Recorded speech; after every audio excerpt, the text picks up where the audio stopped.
రెండు కేసులు ఒకటే విధంగా ఉండవు కాబట్టి అప్పుడు మాట్లాడింది ఇప్పుడు మాట్లాడినా కూడా ఆ తేడా ఉంటుంది. కానీ 4వ సారి కోర్టు విడుదల చేశాక కూడా మళ్ళీ అరెస్ట్ చేయటం అంటే చట్టబద్ధంగా వెళ్తాం. చట్టం ప్రకారం మీరు అరెస్ట్ చేయడం తప్పని కోర్టు 4 సార్లు చెప్పిన అయినా మీరు 5వ సారి చేశారు, మళ్ళీ వెళ్తుంది.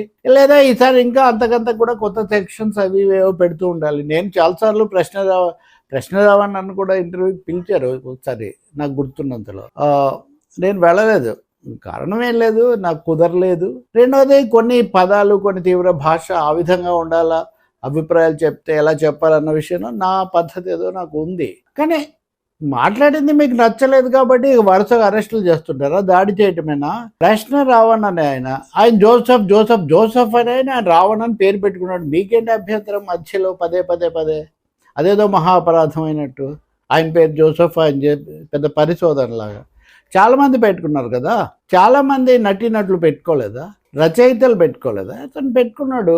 అతను మాట్లాడాడు అన్ని తప్ప. అతను మాట్లాడినవన్నీ తప్పైనా ఎలా అంటారు? అసలు నేను ఒకటే అడుగుతాను, నేను అతను ఏ మనోహర్ దాస్కు సమాధానంగా అయితే చెప్పాడో ఆయన ఘోరంగా మాట్లాడారు. రాధా మనోహర్ దాస్ మాట్లాడిన చాలా వీడియోలు వాటికి పెట్టిన థంబ్స్ ఉన్న దగ్గర ఉన్నాయి. థంబ్స్ అయితే వాటి ఫోటోలు కూడా ఉన్నాయి. అవేవి మీకు తప్పుగా కనపడలేదా? మీరు నోటీస్ ఇవ్వండి, విచారించండి, కోర్టు ఏదో శిక్ష ఇస్తే వేస్తుంది. ఇంతలో వల్ల పదే అరెస్టులు చేస్తే ఏంటి దానివల్ల? పైగా మీరు బెదిరించడం ఏంటి?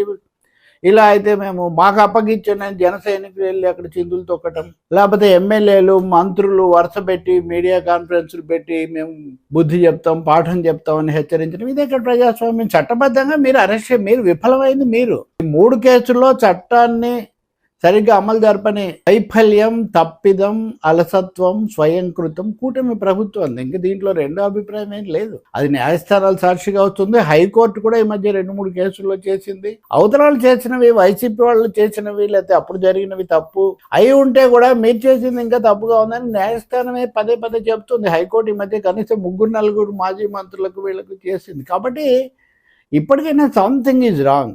మనం ఒక తప్పు మార్గంలో వెళ్తున్నాము.